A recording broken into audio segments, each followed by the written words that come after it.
Half a day, everybody. I'm Jason Salas, joined once again by Holly Rustick, the siren of all things grants and funding. And literally, that is the name of the company that she founded, granting grants and funding. So, Holly, welcome back again.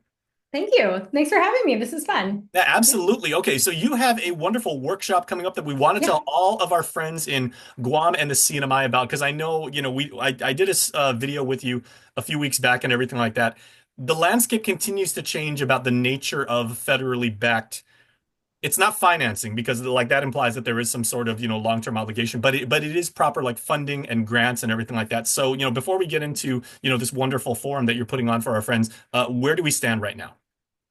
Well, I mean, we definitely stand that it's changing, as you mentioned, and it's going to continue changing as far as, especially if you're looking at federal grants. So the landscape with federal grants, and that just goes to like some organizations, just being, gutted right now, for lack of a better term, but that's what's happening. But then also there's some lawsuits going on I've seen recently over the weekend where a judge actually said shutting down USAID was illegal. So we don't really know what's happening. So that's interesting, right? So there's a lot that's going on. There's a lot of legal things at work as well, when things are being shut down on the federal level. So federal agencies and a lot of federal agencies then give out federal grants, and that is approved through Congress. And there's layers to this, right? So we are seeing shifting as far as grants that may have been always available, may not be, but then we're seeing some come back too. So there's a lot that's changing as far as what we know throughout all this. Well, I will say what we know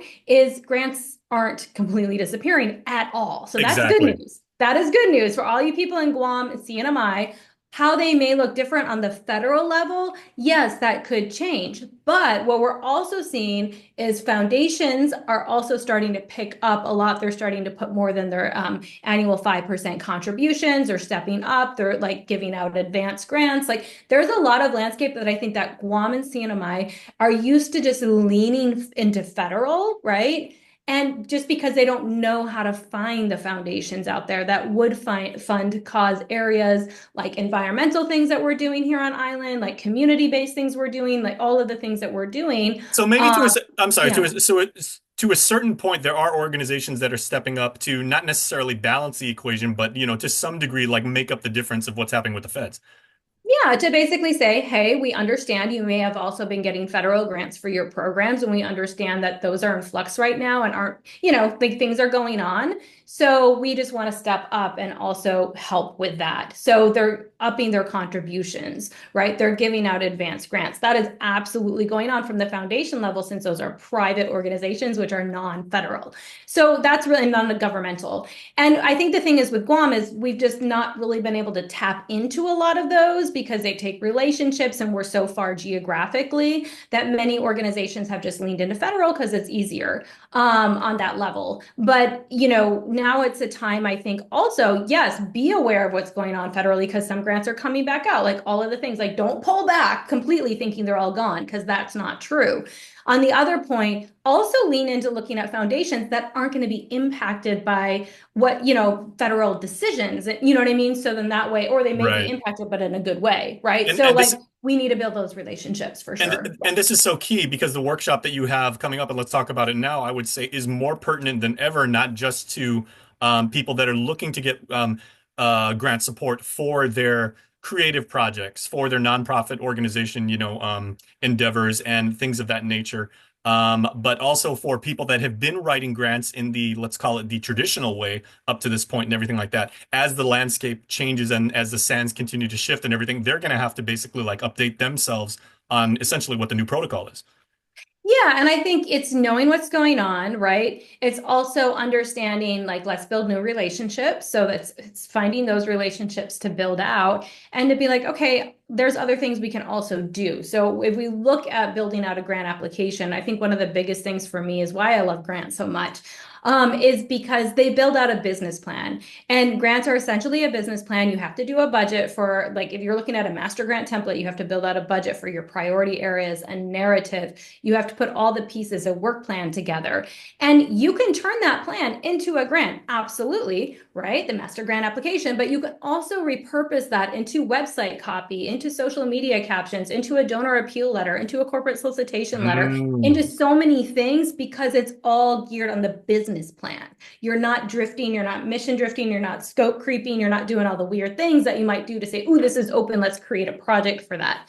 No, first understand your priorities, get back to your values, and then find funding from that part, right? And so many people, when there's grants, what happens, or just other things that are open, they say, "Ooh, that's a great opportunity." They see the dollar signs, they have the anime eyes, the sparkle eyes, and they're like, money, money, which I get. But at the same time, it might not quite align. And then they try to do something that might align because the monies would be great to have, absolutely, to, put their impact forward, to put their cause area forward.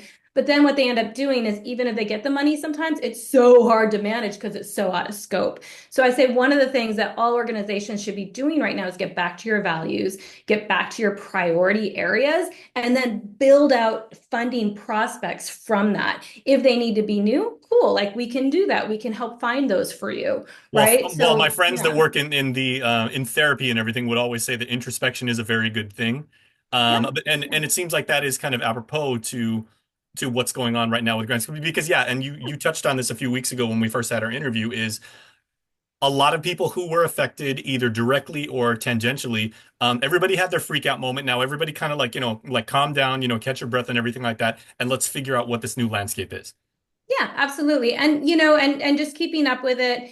Definitely, you don't need to be 24 hours in the news cycle either. I will say that we don't have a news program, but to be in the oh my gosh, all the change, change, change. Like, Yeah, you're in my yes, world check now. in. Yeah, check in for good resources, but also just like, it can still be a nose to the grind. Like, let's make relationships, let's fund these programs, let's get back to actually the work in that, in the fundraising in that. So absolutely. The workshop we have coming up starting tomorrow Yeah, on let's do Tuesday, that. April 15th. Yeah, and we have it for 6 weeks. And this is the fifth annual one we've done locally. And I love it because I love it so much because we've been able to help Guam organizations literally get millions of dollars. People learn how to write the grants. We're building capacity. They take that back to their organizations. They write grants and they report it back. Like, because of the training, they've literally been able to get like millions now, right? It's so, so cool. And to really understand how to build out that business plan, how to write that grant application. And then we show them how to repurpose.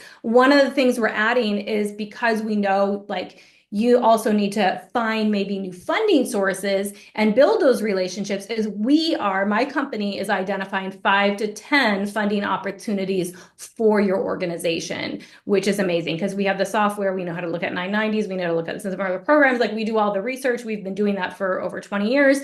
So we're doing that as an added bonus for this round, because we know we want to help Guam and CNMI, maybe find some new funders, right? Double down and learn how to write those grants, learn how to write better grants, and even just submit to them, maybe the ones that are still open that you've been submitting to, and just write more competitive grants, but also create those new relationships, get some new funding into Guam, import some money, right? This is the easiest way to import money right now in my, like, yeah, Okay. we're building up infrastructure, but hey, grants have been around. We have the infrastructure for grants on Guam. We know how to roll grants, but let's bring in some more money, Okay, right? so are there still seats available for your workshop? Because I know that this week, for people of the Catholic faith can be like a little dicey because it's Holy Week. We got Easter coming up, we've got Yeah. spring break, we've got graduation, we got prom and everything. So I mean, it's just a typical Guam and Yeah. CNMI like lifestyle. We've always got a million things going on. So how can we make sure that we get in and we can avail of this information? Yeah, definitely go to grantwritingandfunding.com. You can click on our Guam and CNMI grant training.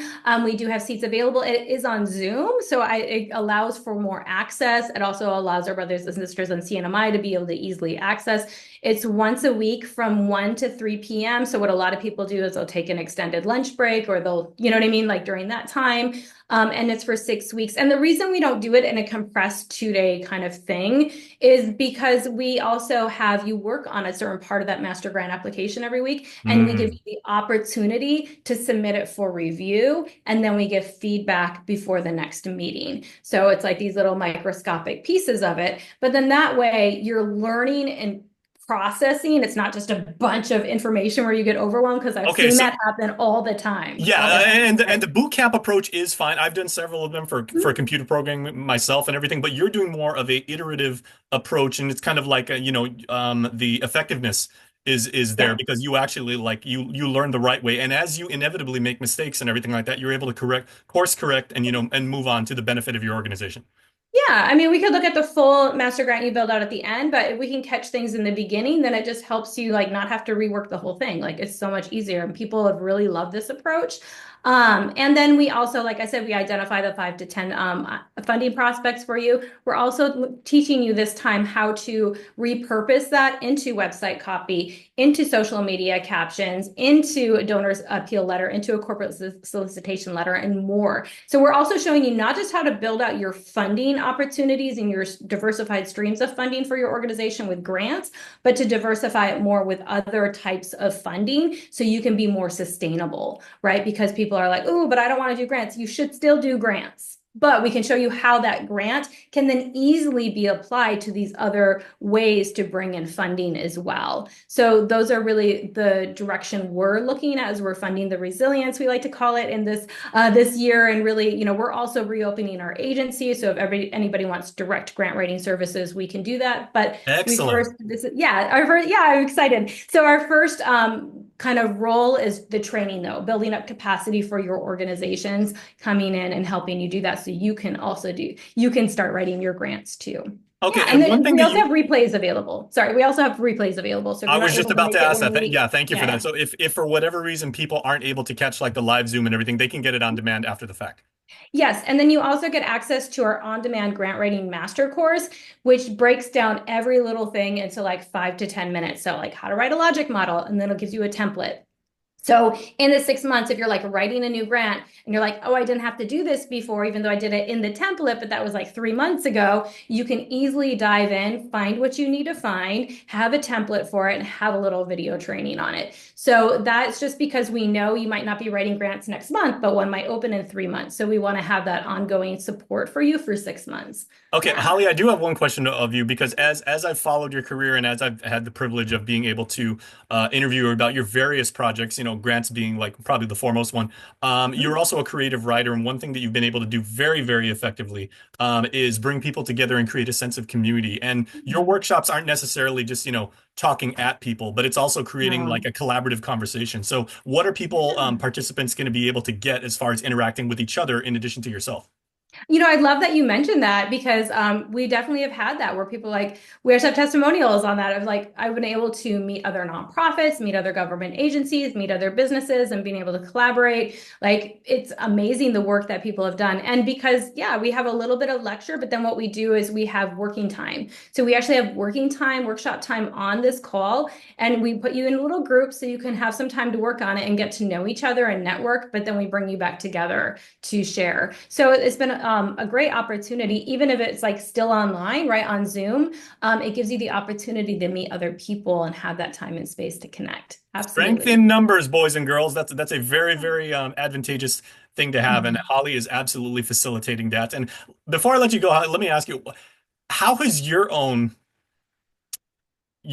workload like changed and everything like that? Because I mean, you as I said, you kind of are the Pied Piper for what we know as the grant writing process, and navigating through these very treacherous waters. But Yeah. you yourself have to get like up to speed on everything that's going, and probably like a chess player, kind of see 3 moves ahead of what everybody's doing and figure out what everybody's going to ask.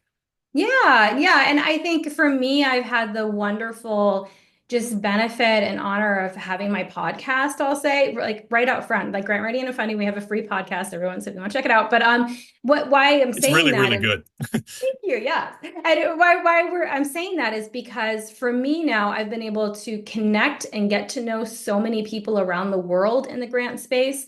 So just the other day, I had Mike Chamberlain, who is the CEO for the Grant Professional Association, on my podcast. So I've been able to pick his brain. Rachel Warner from My Fed Trainer, I was able to get her and pick her brain. So I don't feel like I'm also leveraging my community and helping and bringing that knowledge to Guam, right? So I can just reach out. So otherwise, if my head's down in the news 24/7, like I'm gonna spin out. Like I'm not gonna be able to get my work done. And there's a lot of work that still needs to get done. Absolutely. Like I said, I reopened my agency because people are like, Holly, I need you to write grants. So if you don't think people are writing grants and winning grants right now, literally they are. That's why I'm reopening my agency, because it is such a need right now. And we have people in our overall programs, inside our programs, that we teach how to write grants and how to become a freelance grant writer. Every single week, even in 2025, y'all, they are winning grants. They are getting clients. Like, this is a time that really we need to lean into it rather than kind of like brace away. And I'll kind of say, we went through COVID together. We went through a worldwide pandemic together, and we saw grants change then too. So That's a good we've point. Yeah. definitely, yeah, I mean, we've been through things, right? We've been through things as grant writers. And right now, I don't, this is the time to lean in again and not be afraid, but to actually be like, where's this, how can I leverage other relationships? How can I get new funding? How can I expand this? How can I double down and just write better grants so I can be more competitive? Exactly. Okay. Absolutely. But yeah. I got a bonus question for you. I totally wasn't Yeah. even thinking about doing, but when it comes to Guam and up in the NMI and everything, what are you as a learned expert in this space seeing as far as, the different types of organizations, that need to avail of grant funding? Because out here, we've got organizations that are involved in the humanities. We've got creatives, like I Mhm. said, they may be launching a film documentary or doing a creative writing project. They want to put on some sort of seminar like Yeah. that. What are you seeing in the CNMI? Definitely here's one of the things. As I mentioned, I think a lot of times what we've been kind of is what's been easier is to lead into federal grants. And now that those federal grants may, just be closed for now or not available right now or cut, like, you know what I mean, for these specific purposes, I will say. And that's kind of dependent on the executive orders and all the things. But at this time, we're kind of seeing like a shy away from certain things that want to be funded from the federal government. And we're used to just like kind of leaning into that.